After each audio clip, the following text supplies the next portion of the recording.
ready. That was so fun. Yes. Yeah. That was a fun, chaotic episode in the very best way. I think there was a slight lag in our thing reaching her over in Frosty, wherever she is. So it made it extra chaotic, but I loved it. We were just like three sisters just talking over each other. It was glorious. Yes. No, she was so much fun. I loved learning about lands that I will never travel to. Yeah. I have to circle back to when you said that you've never been in temperatures below zero. Is that true? Never. Never No. seen snow.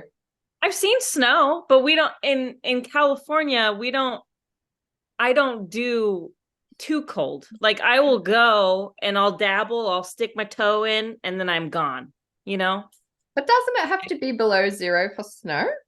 Not here, maybe in different Mary Fahrenheit Celsius type situations. Because the Celsius, like zero means Of course, I'm yeah, so thick. Sorry. Yeah. Okay.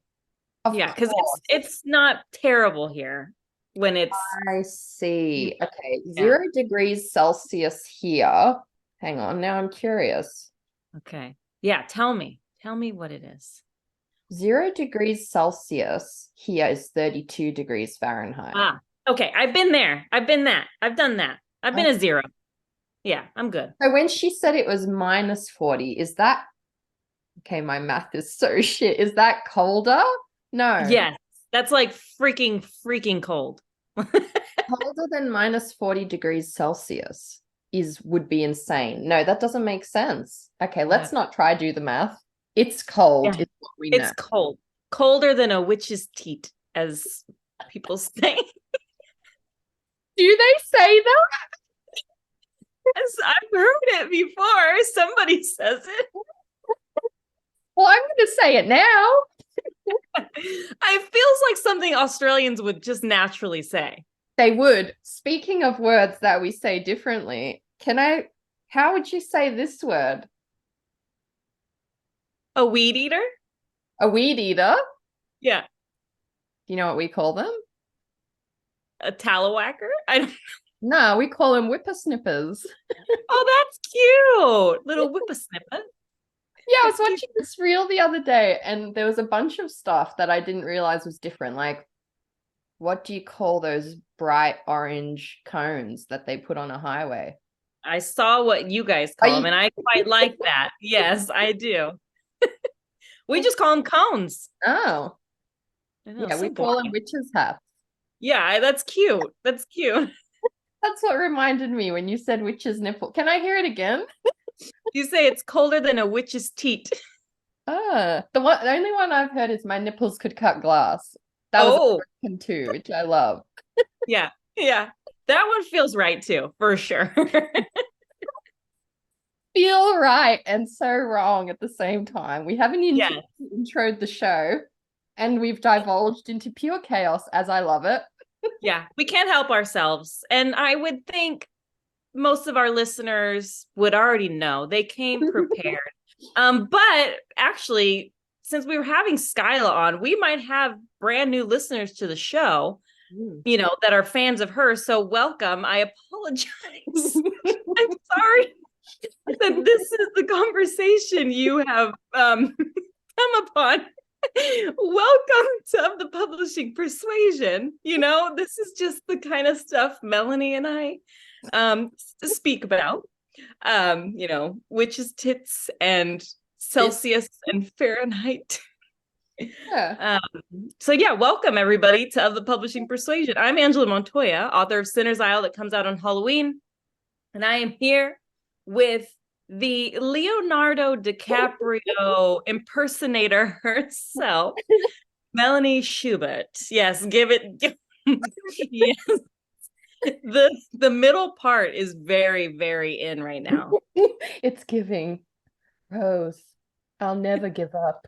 I'll never let go. Well, that was a mistake.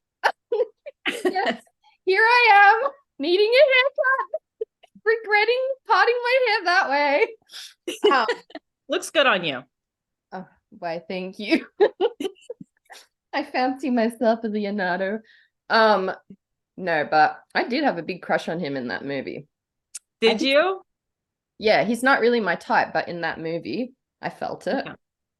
Felt a little something. I've never been a Leo lover. And No, I feel he just gets worse for me every year. he does. He's a great actor. I'll Which give is him that. fine. Which Yeah. is fine because he wouldn't look at you or me because he only dates girls under 20 or something. That is true. Yeah, we've lost our chance, unfortunately. Yeah. You'll just have to make do with this version. That's fine. I can handle that. That's good. Okay, good.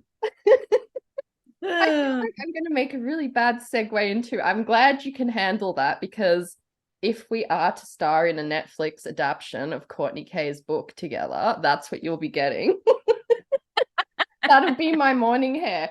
Because, yes, our lovely listener, Ophelia, gloriously reminded us that it had been 1 year since we cosplayed as our favorite queer couple from Courtney K's book, In the Event of Love, which we will always shout out because we love. A year. That is wild. I don't know what heart that was. Yeah, there she is. There she is. Kind of. We're getting there. I mean, you could probably just do like this instead of adding the entire, but it's okay. It's okay. No, but I was cackling because she actually tagged Netflix when she reposted that. Yeah, and I was just like, I thought about what she was saying at surface level initially, and then later I thought about it and I was like, okay, Angela and I actually acting in the Netflix version of this film. Now, there are some spicy scenes in the book, dear listener. There are some spicy scenes. And I'm just going to say that I love you, but I'm sorry, there is no way I could take you seriously enough to record a sex scene. We couldn't get through a take. I couldn't take. You don't think we could do a sex scene? You don't think we can handle that? But I'm glad the viewers want it. Are you? Are we glad?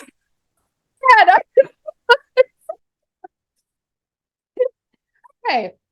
Yes, I'm sorry to our new listeners. I'm sorry that this is where the conversation went. Let's rein it back in.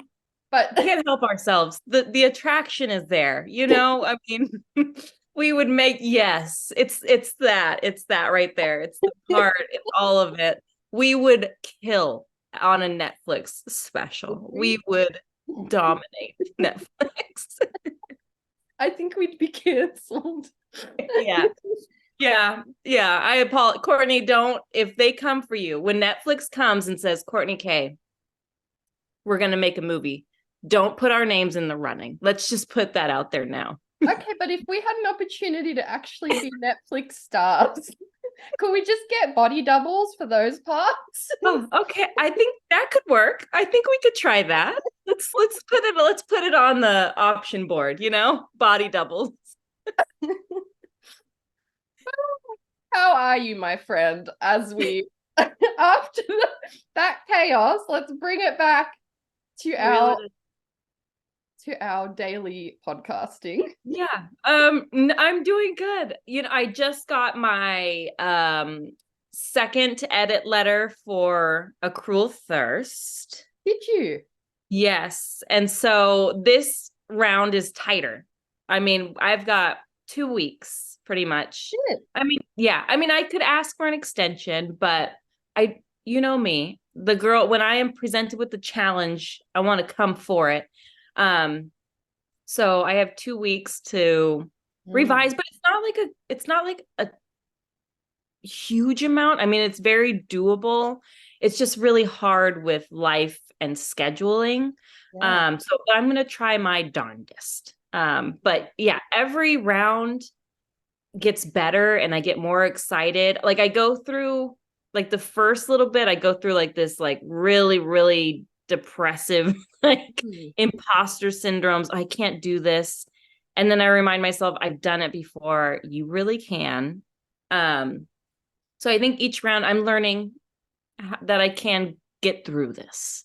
Yeah. So I'm really excited. Like I really like this book. It's really fun and the characters are really fun. So diving deeper only gets it better. So Mm. I'm pumped. I'm pumped about it. We'll You see how can do it.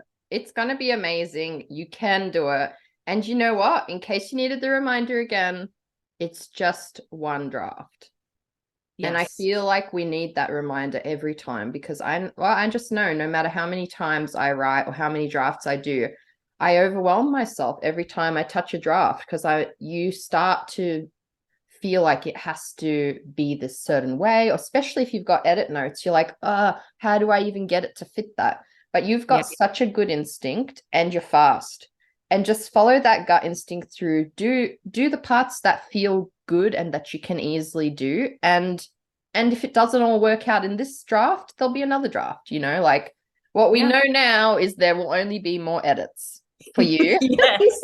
If there's one thing guaranteed, there will be more edits. I think that's very well said. Right. Well put. Yeah. But other than that, doing good, hanging Yeah. in there. How about you? Yeah. Can't complain. I don't even know what I've done this week. I binged which I incorrectly said last time, Chinese anime. It's not Chinese anime. It's got its own name. It's called Donghua. So I've been Oh, watching this now I've forgotten the name. it's something with like I married, right? No, Like, not that one. oh, okay. No Doubt in Us. I've been Oh, binging the Donghua No Doubt in Us. It's a body swap one. So oh, cool. it's right up my alley. So I binged the first season of that and just slowly pecking away at revisions on Swamp Princess, my middle grade horror fantasy thing.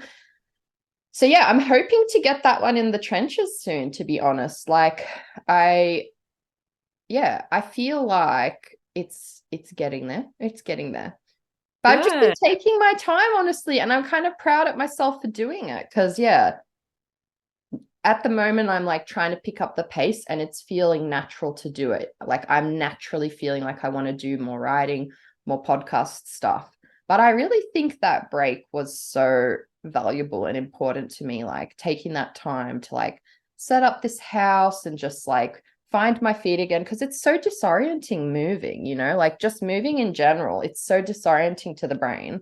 It's fun and it's amazing, but yeah, it's been so overwhelming to my brain. Oh, But I bet. right, it does feel like things are like, it's feeling like home and like I'm feeling more myself. And so, yeah, I'm excited. I'm excited to get this one in the trenches and I'm just excited in general. I don't know. I'm feeling good. Feeling good about life. That's Yeah. fantastic to hear. I'm happy to hear that. Yeah. I'm excited that you're excited, Melanie. Very Yes. Do excited. you have any Sinners Isle Corner news for us? Today, actually, I was looking at samples of like what the inside like hardcover, without what's this thing Yeah. called? The dust jacket. Thank you. Thank you for that. So we were talking about what it'll look like, underneath when she's naked. Just talking about like color schemes and there's a Ooh. fun little thing on there. So that was really, really fun. It's like right now I'm just getting random things, but all at once. And so it's really exciting. So there's just like so many things. Oh, we talked about the audiobook and I got to listen to actors. We're going to have one female actor doing the whole book. They discussed doing a male and female, but they're just kind of like, well, Rosa is the main lead character. Let's just carry like a feminine voice throughout. So I got to listen to voices and there was two really great options. One, I thought, oh, yes. So we'll see. I chose who I really liked and we'll see how that goes. This is like a lot of Got to choose already. That is major. yeah.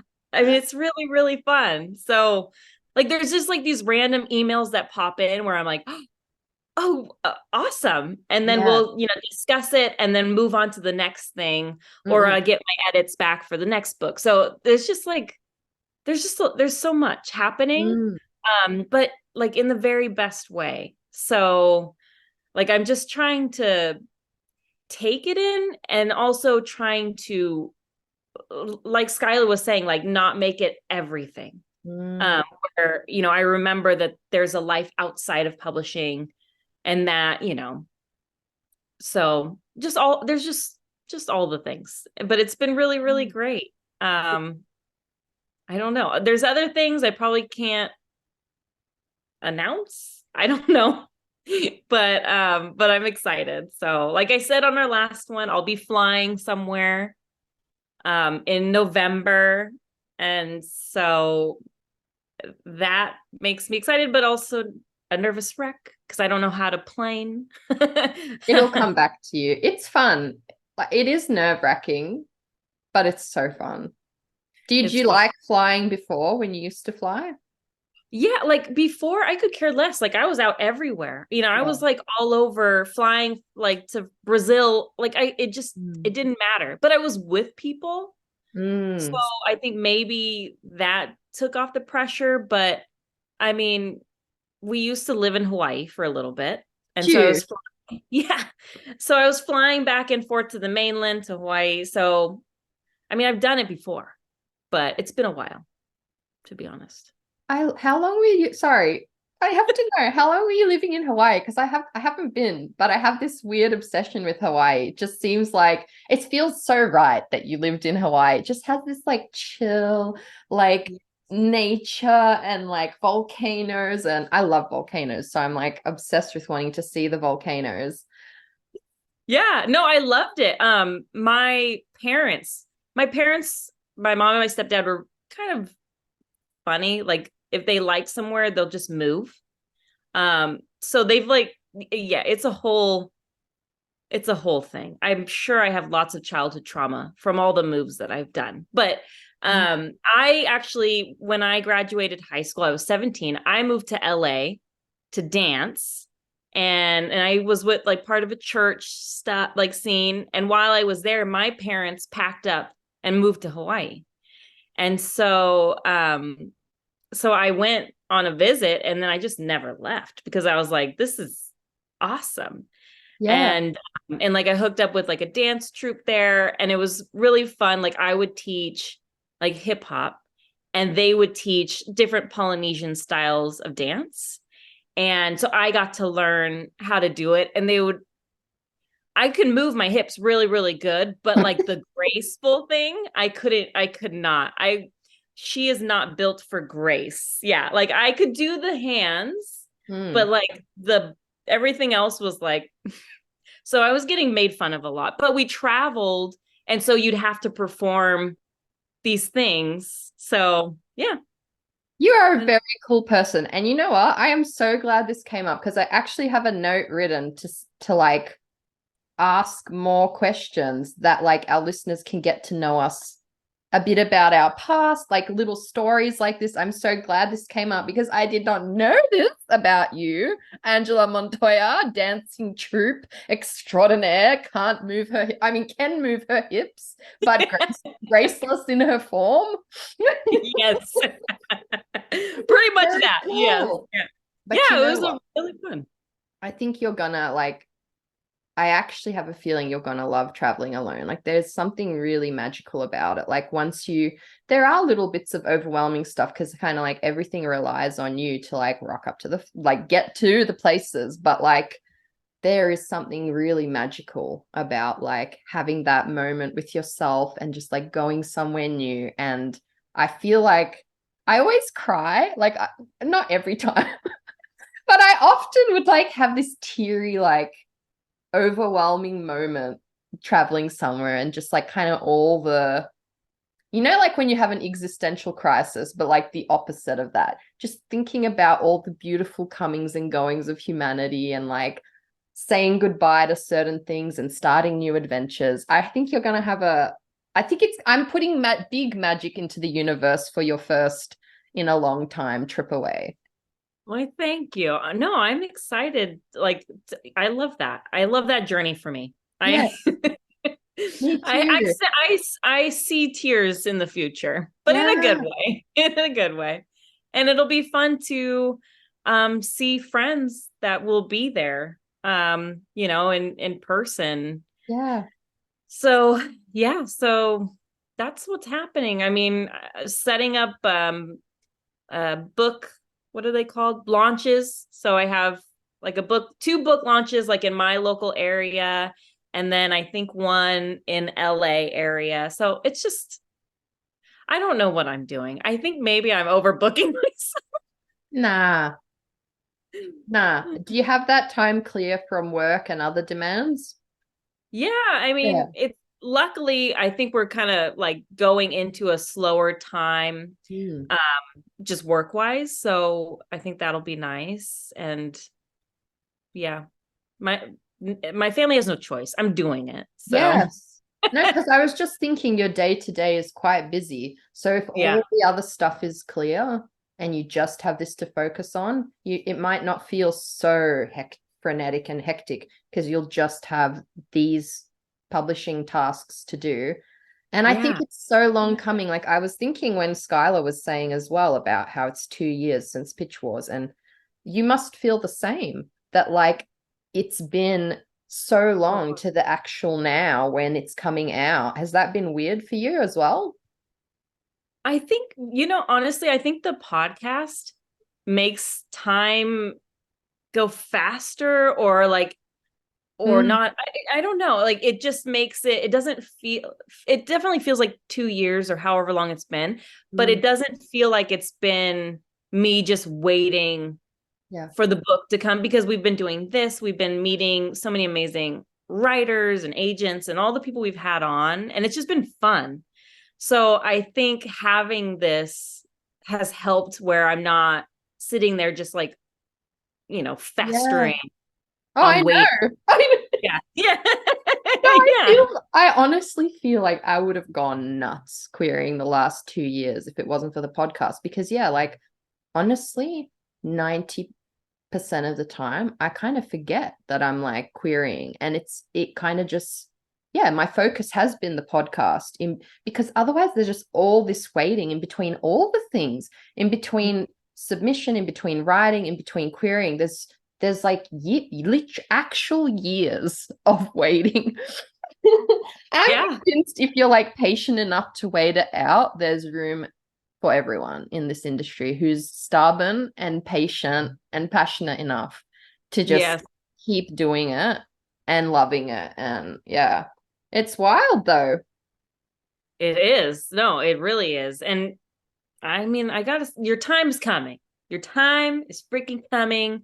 And your books just get better every single time. And then, like, I'm so excited for this middle grade because I've only read the first chapter, I think. Like, I Yeah. haven't read much. This is the longest it's been for me to not read a Melanie Schubert work.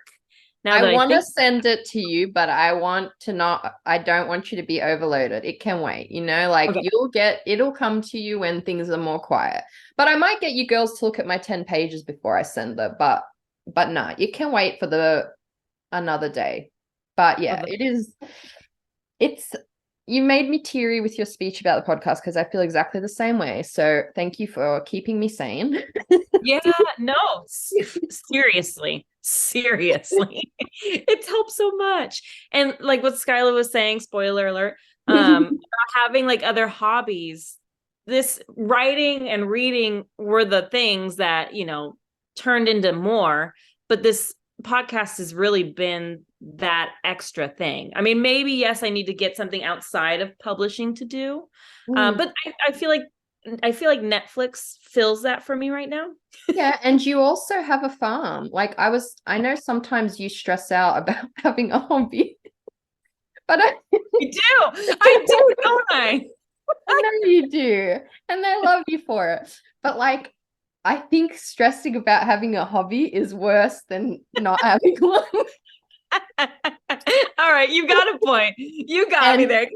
When You you have mentioned a it, hobby yes. farm. You have a hobby Yeah. farm. That's a lot of work as well. And don't underestimate how that fills that time. Like, staring at your goats and like feeding your chooks and stuff. But like that is cherished downtime that nourishes. I miss having property and farm animals for that reason. There is a special kind of peace when you're wandering your own property and feeding your animals that I think is very unique. Okay, so my hobby then will be the chucks, the Yeah. chook. Okay, no, you're right. I should stress myself out. You're correct. I didn't even realize that, but you are dead on. You are dead. I could see you stressing when she brought it up. I was like, your face was just like, fuck, again, I don't have a hobby now. This is episodes after the last time we talked about hobbies, and I still don't have a hobby. Hey, you got me. You got me good. You got me good. But you have many hobbies. That's true. They're just not specific, like, I don't know, K-pop dance or like sculpting or whatever, but like they're precious, and whatever nourishes your soul is the important thing. Because if you try so hard to have a hobby and it winds up like, that's why I stopped learning Japanese for a little bit, because I wound up going into uni to study it because I love the Japanese language so much. And I loved learning it. And I was doing like a night school class in the city, and I should have just stuck with that. But I enrolled into uni to do modules. It killed it for me. Like I had to drop it. And in the end, I burnt out doing it because I was so like, now my hobby learning Japanese became like a full-time, like all-consuming thing, And yeah, I'd like to get back to it eventually. But like, yeah, you can over hobby. You can over hobby. That is very true. Clearly, plants are not my hobby. Do you see? Do you see the snake plant? It's starting to wilt. I do see. How do you manage to kill it? I don't know. I don't know what I did, but I did it. The aircon. They really don't seem happy there. Gosh, did you hear Goose? What was Goose? My dog just farted. Was that a toot? Loud. And it smells like Satan. Oh, dang, Goose. So bad. I don't know what she had this biscuit. She had a dog biscuit with bacon from the cafe next door. Damn, girl. I can't even go anywhere because we're recording. You can't run. You can't run from the gooster. Wait a minute. What's behind you? Is that a cat or an owl? Ooh.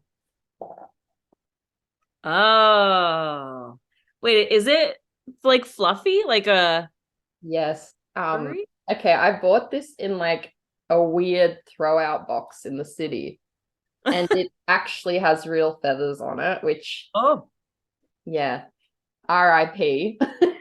Yes. But no, it was in this weird throw-out box in the city when I was shopping. I was just like, that probably has feathers from a real owl, and I feel a little bit bad about that, but it's also very cool. It's not a dead owl. It's not. It's full of like polystyrene or something. But yeah, I guess that's weird too.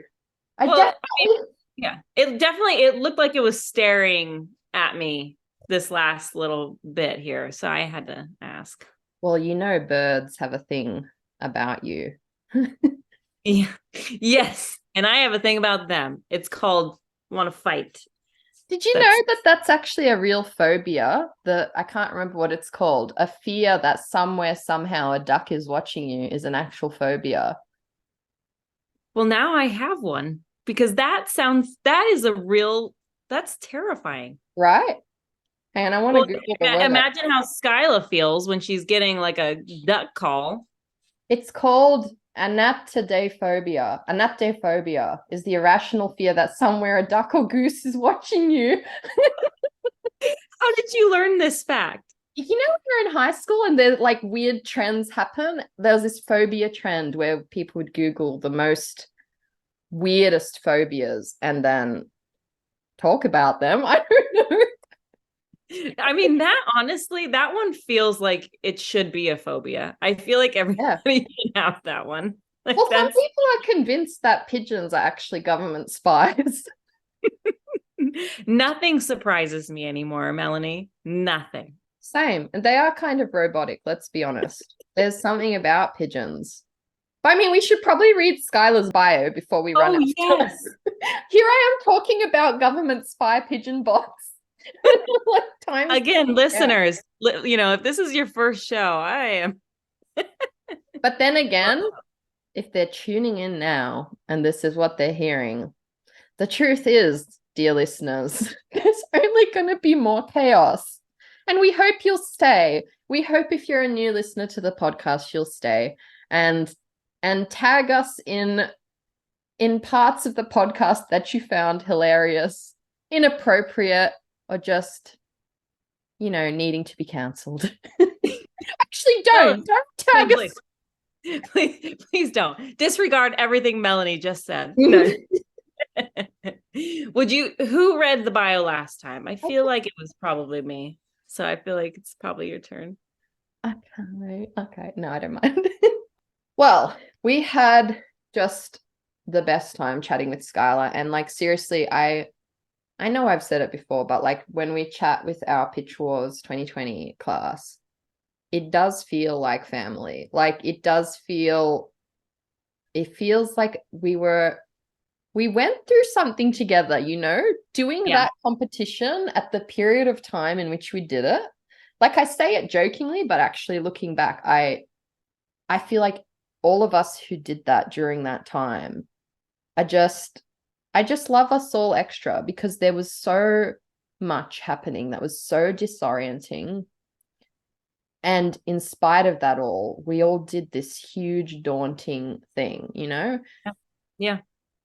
So yeah, now that I randomly just went there, the bio of our Pitch Wars 2020 boo, Skyla Arndt.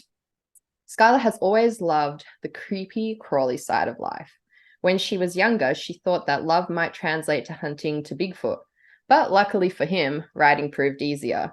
Her debut novel, Together We Rot, is a YA horror about two estranged best friends who need to team up to confront an ancient evil in their neighboring woods. Connect with her at Aunt Skyla, that's ARNDT, Skyla.com, or at Aunt Skyla on Instagram or Twitter. Howling at the Moon works too, she says. I wasn't ready for that. Skyla is represented by Claire Friedman at Inkwell Management and Katrina Escudero at Sugar 23. Yes. Sorry, I wasn't ready for Sugar 23 either. You weren't ready for Sugar 23. Now I need to look up what Sugar 23 is. I have to know. There she is. Hello. I love the poster behind you.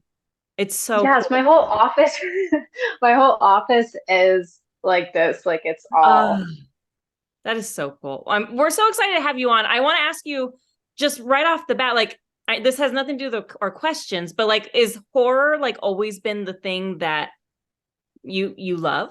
Because I'm seeing so many cool pictures behind you. Yeah, I've always loved. I've loved spooky stuff. When I think I was in third grade, everyone wanted to be a doctor or a dentist or an astronaut. And I was I want to be a cryptozoologist, which I don't know how I knew that word, but I was yeah, I want to be the person that hunts Bigfoot. And so I came up with I had a mystery club. I was always into that weirder side of things. But I don't think I actually got into spooky, actual horror, movies until I was a little bit older because I was kind of a baby for most of my childhood. But I always liked things I loved monsters though. It didn't need to be scary like horror, but I always loved anything that was supernatural or weird. Oh my goodness. Okay, I was saving this question until later, but it feels so right now. I saw it in a different questionnaire recently and I loved it. Can you tell us one of the weirdest things in your house? Because I feel like you collect a lot of amazing treasures. I can, and I can't take it off the wall, but I have a zombie hand coming out of my wall. I have a zombie hand coming out of my wall, but that's not it. I saw Skyla's eyes light up when you asked that. Oh, look at that. Yeah, my stepdad made this with a 3D printer and painted it for my birthday. It's the creature from Black Lagoon, and he also made the zombie hand. So yeah, I was ready for that. I was ready for that question. It's my new favorite question. Basically, anything in this office is weird. I love that so much. I love that. Yeah, I painted actually, this was the first time, you can't see it on the side of this is the only wall that's white. The rest of it's black. And it was so scary opening like a black can of paint for the first time because I was so used to my family, like, oh, don't paint the walls, anything weird. And so I was like, oh, just screw it. I want this room to be like spooky. So it's like it was so cool, like opening it for its first time. I'm like, this is gonna be a mess, but I want this room to be spooky and weird. So I'm gonna go with it. And yeah, I've just been like accumulating weird things in here and no one stopped me. And I love and it. it's just kind of like piled up. I love it. Yeah. Your Yeah, aesthetic photos are always dream spook. So I was like, I know this first time I use this question, it has to be on you because you'll be ready. And you were ready. I was zombie zombie hand. Yeah, I wish I could even have it behind me, but it's stuck to the wall. Well, it's okay. It's on the wall. It's looking good. I'll get another one. You should get a different. I should. All kinds of hands. I feel like we need a Frankenstein hand. I don't know what else. Well, yeah, definitely. I mean, to go with the Frankenstein and then the Frankenstein and the Frankenstein, I should have a Frankenstein hand. Yeah, we need it. But yeah, notice how it's also romance. Like it is. Yeah, it's like the two genres. I think I think it's a really fun genre, honestly, to explore. Is like this I love it. Romance. And clearly people are loving it because I see your book everywhere. And rightly so. I mean, the cover is everything. I screamed. Oh my gosh. So we've been working on like thinking about covers for book 2. And I was like, I want my cover like Skyla's, like however they did together, that's what I want. And I think everybody from now on is going to be like, we want it like this because it's good. I had nightmares beforehand because I didn't know what to expect for a cover. Like I joked that I expected them to like slap a moth on the front and then like Comic Sans like Together We Brought and like, here you go.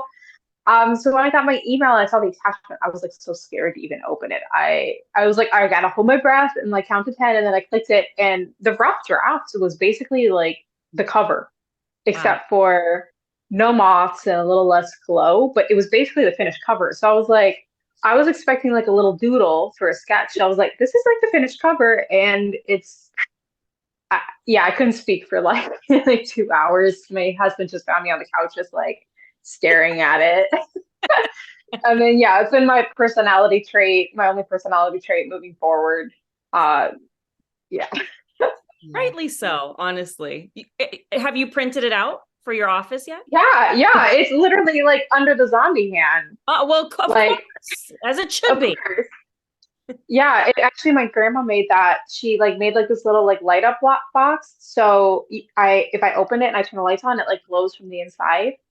Oh. So yeah, that's underneath the zombie hand. Oh my gosh, your family's so creative. I love it. Yeah, I have so many weird trinkets in here from them. That is really neat. Now, would you say, like, tell us a little bit about yourself? We just like dove right into just asking you a million questions. I apologize, but I think Melanie. I mean, zombie hand's my favorite question. Okay. So I think Melanie and I were just so ready and excited to talk to you that we were just like, we forgot we were recording. We just went for it. But like, tell us a little bit about yourself. I mean, it seems like you're so creative. Your family seems creative. Like, tell us everything. Give us the forward. My bio is going to seem boring now compared to the zombie hand. It's not going to stand up to that. So I guess you probably pieced it together by now if you're listening, but my name is Skyla Arndt. I am the author of Together We Rot, which I have the cover with me here. I almost grabbed my monster, but no, I'm the author of Together We Rot, which is a young adult horror romance.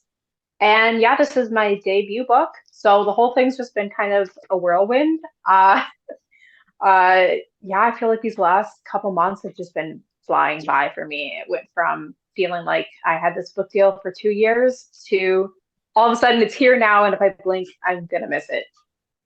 So exciting and nerve-wracking and just a lot. Yeah, well, that is kind of the nature of the beast, isn't it? It's like when the things happen, it is so full on and so like concentratedly zesty and overwhelming. And then there's a lot of like 2 years. Like, so we all met in Pitch Wars class of 2020. Yes. And like it is a while back now, and it's a long time to wait for like this huge thing to happen. Yeah, my family, they kept asking me, like, is your book still coming out? They'd be like, you still have a book out, right? I'm like, I swear to God, it's still coming out. It's just, it takes a long time. And for a while, I think I forgot it was coming out. Like, it just feels more like a concept. And then finally it feels like, oh, I actually have a physical book. It's happening. Publishing waiting periods are just really strange. Like, I had no idea they were that long. But it makes sense. But yeah, and then all of a sudden you'll get hit with something, and then it's really, really fast and a tight deadline. Yes. It's a really interesting business to be part of. That's for sure. Did you know you always wanted to be a writer? Yes, I joke in my bio that I was either hunting Bigfoot or it was being an author. And third grade me, I had stories about like catching the Loch Ness monster and stuff like that. So it's like I always kind of knew I wanted to write spooky stuff, and I knew I wanted to be an author. But I didn't really get super serious about it until after college, and that was when I kind of learned what plotting was. And then from there, just figuring out how to plot a book and how to revise it, and just querying and all that fun stuff. Yeah. Speaking of querying, what was your querying and sub process like? Yeah, since we were all in Pitch Wars together, it's such a weird process because it's like you have the showcase, which is kind of this whirlwind experience. And Pitch Wars itself is just it's a lot because I think I did like a 75% revision on my book in like that short amount of time. Like, it was a lot. And then afterwards we had the showcase, and I met my agent Claire through it. And then from there we did about like a revision and a half, but we'd done so much through Pitch Wars I didn't really have to do that much. And we went on submission, which was kind of like querying 2, like the sequel. Like, it was basically like the same thing, but with editors. Claire always jokes that she's like a choose your own adventure agent. So she's like, how much like do you want to know? And I probably shouldn't have said like, don't tell me that much. But I was like, yeah, tell me everything. So like my email, every time it would come off with like a rejection, like it'd be popping up, and I'd be like staring at my phone. The fun fact I tell people is I actually set my email tone as a goose honk, because I was so used to like refreshing my phone. I'm like, well, what if my phone just made the noise? So like my phone would start like honking at me. And that's how I found out I got a book deal, is my phone started honking at me. And I'm like, what is it doing? Because I didn't realize my volume was all the way up, and I dropped my phone because it was honking. So that's my sub process. That is so funny. I don't think I wanted to know anything. And then it was that would have been smart. And my agent took it to heart. So she was like, silence. And then I was like, tell me everything. Yeah. And then I was like, oh, maybe just a little bit, but only give me the good stuff. And then it was silence again. So it's like maybe a little bit in between. Yeah. Yeah. My phone was honking all day long with bad news. And that sound in particular, that'll get your attention for sure. Are you triggered? I think I changed it up. Yeah, to turkey gobbling. I changed it to that to spice it up for a little bit. And yeah, both sounds I'm like flashbacks to that's actually fun. I love that. Yeah. Anytime. Do you guys have wild turkeys where you live? Yes. Yeah. Okay. So I always look at them, I'm like, but I can't fault them, because that's how I figured out I have a deal. So it's kind of a good thing, like a good omen. Yeah. You'll just be seeing them around. It means news is coming. Yeah, wow, Christmas must be extra joyful for you. I mean, I'm saying that like there's just turkeys running around the street. There's also geese running around everywhere. So I have like both. I hear them and I'm like, I gotta check my phone. I kind of love that. Honestly, I'm gonna do it each time. Like, yeah, a different animal each time you go on. Yes. So. Yeah. Until I can never hear anything.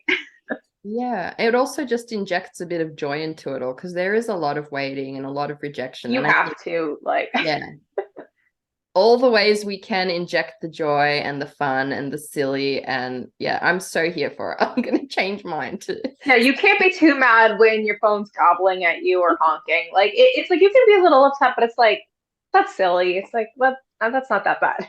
Yeah. I mean, I think that's great advice, but do you have any other writing or querying tips that you could Like start with? serious advice. I love that advice, to be honest. I'm going to use it myself. Yeah, some non turkey gobbling advice. I always say like you should have a good support system because it's a lot to go through on your own. And I was lucky I met a lot of people through pitch wars and a lot of people through the writing community that I could like scream when like good things were happening or vent when I was like it's taking forever. And they also understood how the process was. So there's a bit of camaraderie there. But also having friends outside of book publishing that kind of keep you grounded because you can get really stuck in it. Like, and it just feels like that's like the only reality. And it's nice to have people that are a little bit away from that so that you can be, you can forget about publishing for a second until your phone honks again. Yeah, till it honks again. I honestly, I think that's such great advice. Like in particular, like having friends outside of publishing, because it really can, I mean, it's like a vacuum. Like it really can suck Yes. you in, and like you get so stuck in this world, and all these little things like feel so much bigger sometimes than what they Yes. really are. So I really, really love that advice. I'm gonna try and take it myself again. It's tough. I still get stuck into thinking that everything I see on Instagram or Twitter is like that's like the norm or the reality. And it's just tough. I think that's just human nature, but it's good to try to get I mean, I think it's a little bit easier when you're able to take a hiatus or distance from social media when you can, but during promo season, that's not a reality. So No. Do you feel the pressure to be on social media? I mean, I know I definitely feel it all the time. yes. I think especially now during promo season, and it's funny because I don't think it doesn't affect people. Like for me, like I'm always like, oh my God, I'm posting about my book again. Everyone's going to be so annoyed. But I've had people that have messaged me like, oh, I really like your posts. And I'm like, oh, thank God. I thought I was being annoying. So Yeah. I think we're all just very like self-conscious and like just over analytical of like, our own journeys and how we post. And it doesn't always come off that way to everyone else. Yeah. I think everyone else is kind of going through it, and it's just like social media can just be like a highlight reel. So it can look really cool to somebody else, but then you're like, oh no, I'm going through it. Like, But I think so I think it's good to remember that. yeah, I think it comes right back to what you said before about finding your community because, yes, having those people through the hard times, but like equally important to have people who like get that you're going to post about this 1,000 times and who never get tired of seeing it because they're your book family and they're cheering for you. And it's like people hate book baby, but I'm just going to say book baby. Your actual friends don't get tired of seeing your book baby. That's the thing. And they want to scream about it as well, So keep posting. Yeah. Yeah, I was like, I don't really have a choice, but it was really nice to know that people weren't like, oh my God, that's annoying, Skyla, stop. Like they were actually like, oh, that's kind of cool. How did you do that? And so I don't think people, yeah, it's more when we look at our own stuff, we're like really over analytical about it. But I don't think the other people, they even register it as much. Well, and then sometimes like the algorithm plays with your views or who's seeing things. And like just the other day, like a friend of mine, like a buddy was like, oh, is your book up for pre-orders yet? And I was like, yeah. Because I mentioned it just like on a random post. And in my mind, I'm just assuming everybody knows this because I just assume everybody knows everything about me because I post so often. But so when she was like, oh, that's cool. I didn't know. Is it up for pre-orders? Where can I buy it? And I was like, all right, like this is great. See, it kind of gave me like a little boost in my step of just like, it's okay to keep posting the same stuff because sometimes people miss it because we like you said, we're all living in our own world. And sorry, Angela, not everything is about you. So not everything is, not everybody's gonna know everything that's going on. So gotta keep posting and doing whatever the heck it takes. I posted 3 times yesterday, and I think I said like, "Oh, guys, I'm sorry for posting 3 times." And somebody was like, "I didn't know you posted once." Sure. So sometimes it's like, your the algorithm, or I mean, you got to think about how many other people are in someone's feed. Like, if they're not all concentrating on you 24/7, which is hard for me.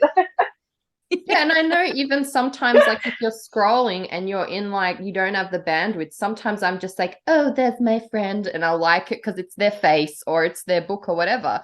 But sometimes you don't expand the comments sometimes. And so like I think that repetitive marketing, like at the end of the day, like that's such an important thing what you've said, Angela, because it is that like that post, if it reaches that one person and they've seen your book and they've pre-ordered it that day, it did its job, right?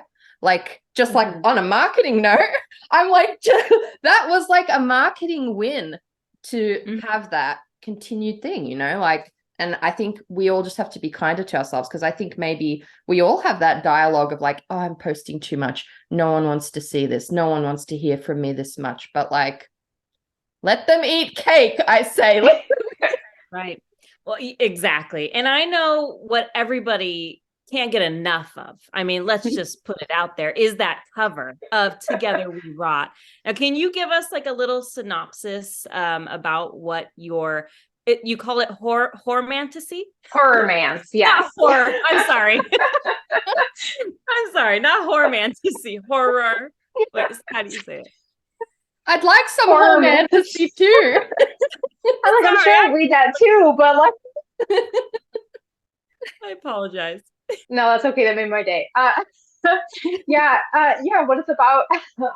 It's about a 17-year-old girl who is like looking for her missing mother, who has to make a shaky alliance with her former best friend in exchange for hiding him from his cult-leading parents. So the two of them think that his family had something to do with it, and that if they don't get to the bottom of it, he might be next. So lots of like spooky hijinks and Scooby-Doo like dynamics, and then of course romance, because you see they're holding each other, and I love romance, so obviously. And yeah, it's just a super self-indulgent book that I'm surprised anyone let me write. I love that. I mean, it's why a lot of us read, isn't it? Just to like go on an adventure and feel a little like, this is for me. And yeah, if anyone else reads it, it's a plus. That's good. Yeah, it's a plus. Would you say like that was your biggest inspiration, was yourself? That sounds, not to sound conceited. Yeah, I guess that, and especially with like the setting, like the Midwestern Gothic setting, I guess this also sounds like myself again, but that's kind of where I live. I live up north, and I don't see that a lot in books. And I wanted to write about that kind of setting, especially because I was inspired by that winter. We usually get -40, and it's very, very cold. And I wanted to write about a horribly cold place, and just inject my own stuff into that. And it's just a fun setting in general. But yeah, Midwestern Gothic. Okay, I'm sorry, but my ADHD brain needs to know about -40 weather immediately. Like, I think it's the same in Fahrenheit and Celsius. You cry. You cry, actually. And then your tears freeze to your face.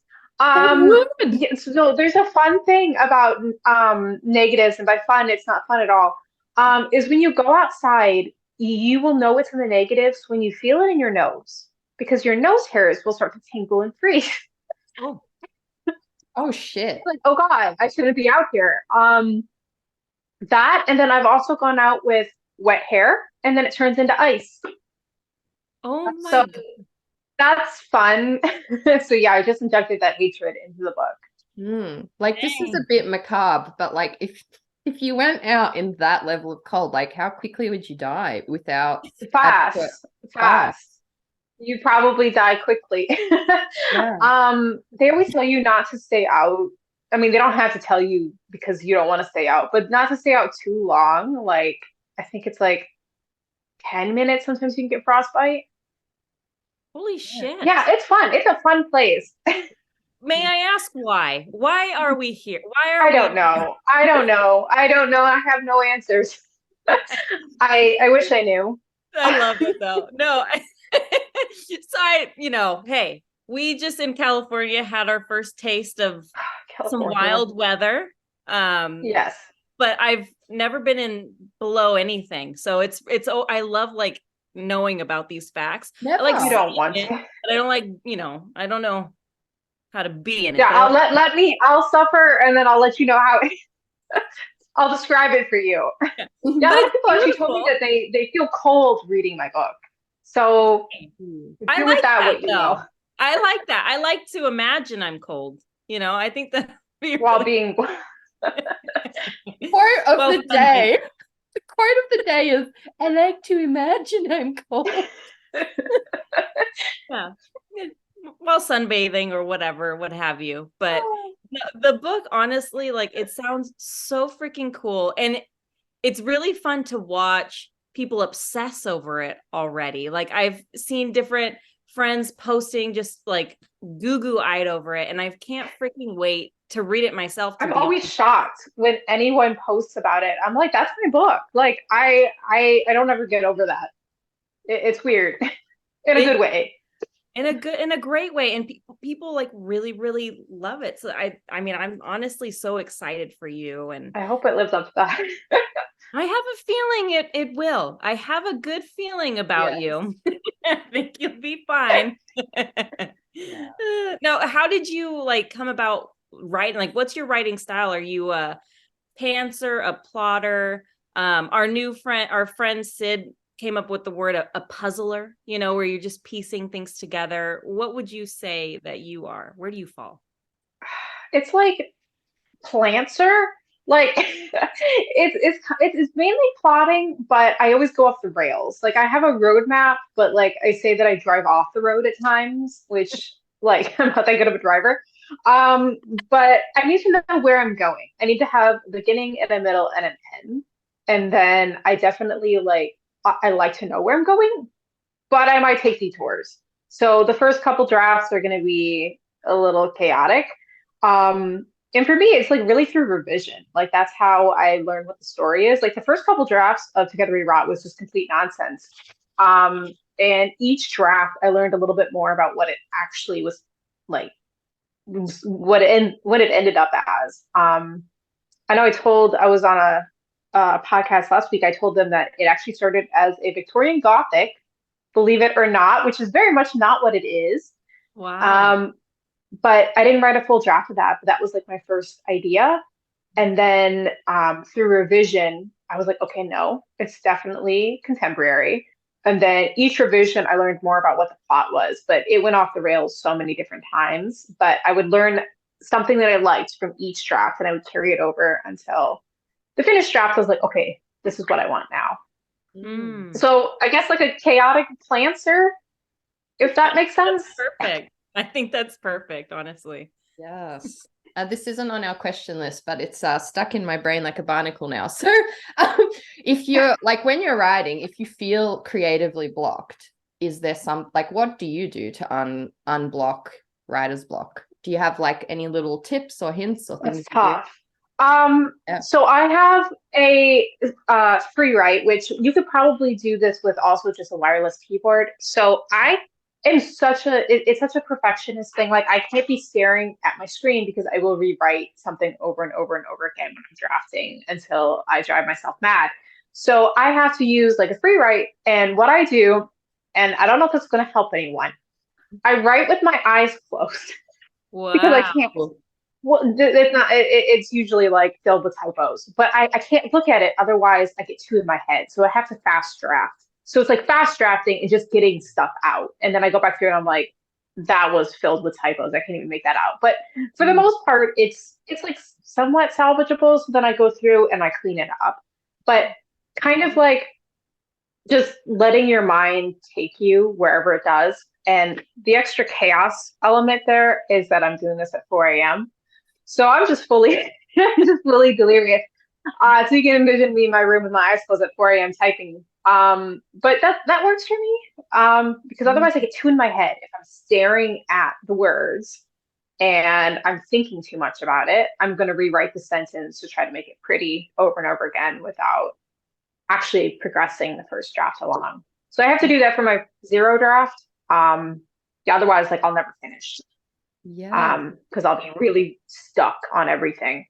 I love it. I really love it. I think it's quite smart. And I'm convinced as well that those early hours of the morning, they seem delusional, but actually, like, I tend to come up with solutions at 4 a.m. More than any other time. The Well, brain. you're waking up from a dream, so you're a little bit like, ooh, and everything seems possible.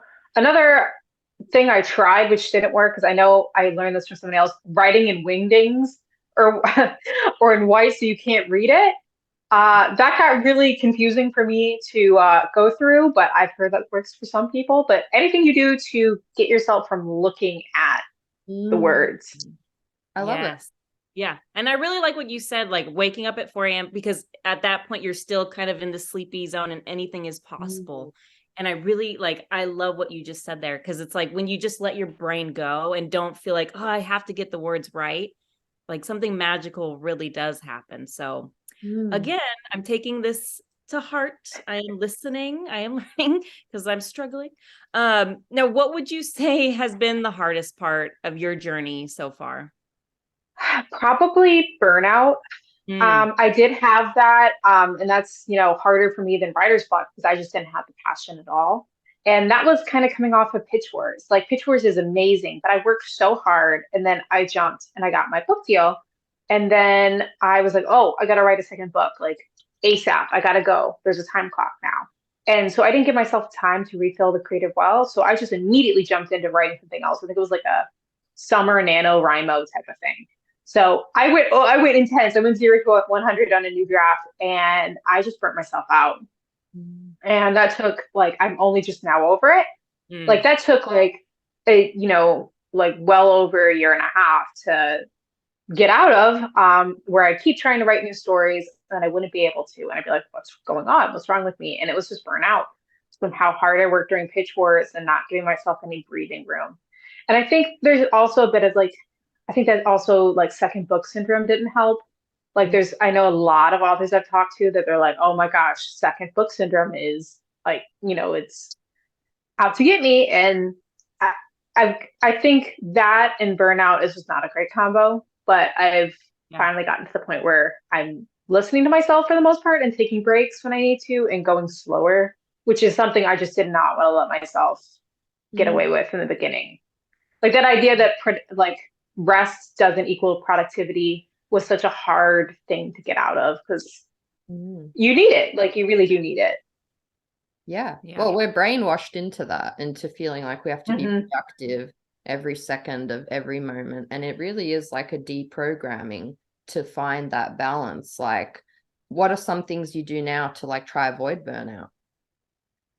Well, I found out I needed to have hobbies. I found out that was a big thing I noticed. I was like, oh my God, I don't have hobbies. Like writing and reading was it for me. And when I didn't want to write, I noticed I also didn't have that part of my brain. I couldn't read either. So when I didn't have either of those things, I was like, I need hobbies. So I'm not very good at these hobbies, but I like to cook now, and I like to, go to the gym and do other things and take my brain, my mind off of writing. Because I think it's hard with writing. It was a hobby that became monetized, and it's still such a big passion of mine. But there's an extra element now of people will either like it or will hate it. You have timelines, you have all these different things that it's no longer just for you. And it's nice to have hobbies that maybe you're not good at, but that's okay because it's just going to be for you and you're not going to try to monetize it or make it for other people. And that was a really hard thing for me because I didn't have hobbies. So doing things outside of writing is the biggest tip I have because it's tough. That's beautiful, honestly. Oh, yes. just doing something for you.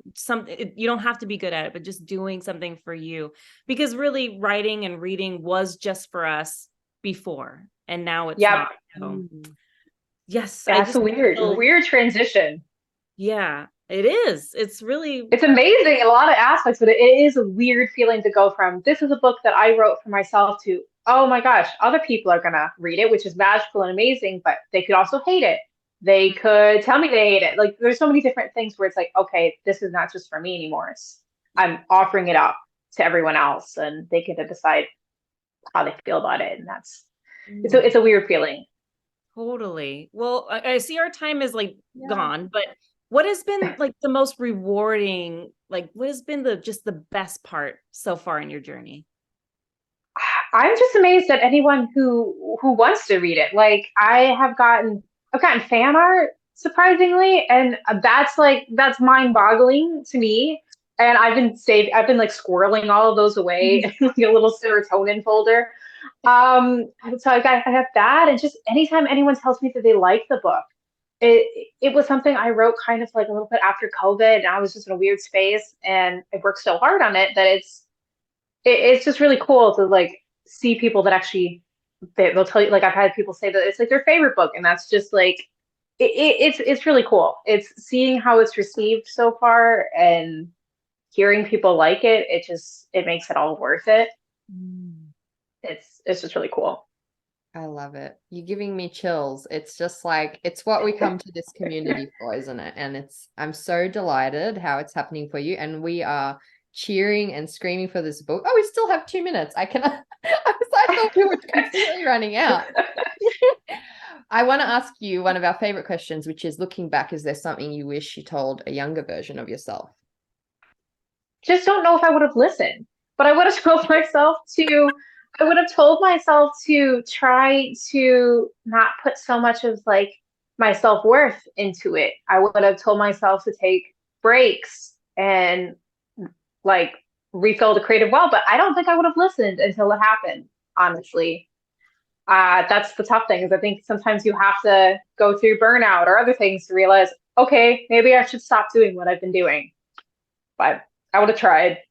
Yeah. No, it's try to convince yourself. Yeah. No, yeah, that makes please stop. Yeah. I think until you go through it and you realize the hellfest it is when you go through a chronic burnout or a nervous breakdown, there's no way you could explain it to past you. This is gonna happen. I wouldn't have believed it. You wouldn't believe how bad it can be. I'm built different. That won't happen to me. Yeah. And I think will. When you have that energy still, and you have that mindset of, I can just push through, and you keep doing it, and you don't think that you don't imagine that there's a wall you can hit. And I think that, yeah, it's relatable. Relatable 100%. We're gonna get cut off, but yeah. Skyla, we're so happy and so much fun of you and proud for you. I can't wait to see this book soar even more than it already is, because it's out there. She is flying. So congratulations on everything. Thank you so much. And I'm so excited to get your book. I already have it pre-ordered. Thank you guys so much for having me. I've been wanting to be on this for ever. So it's exciting our honor to be here. Honestly, it's our honor.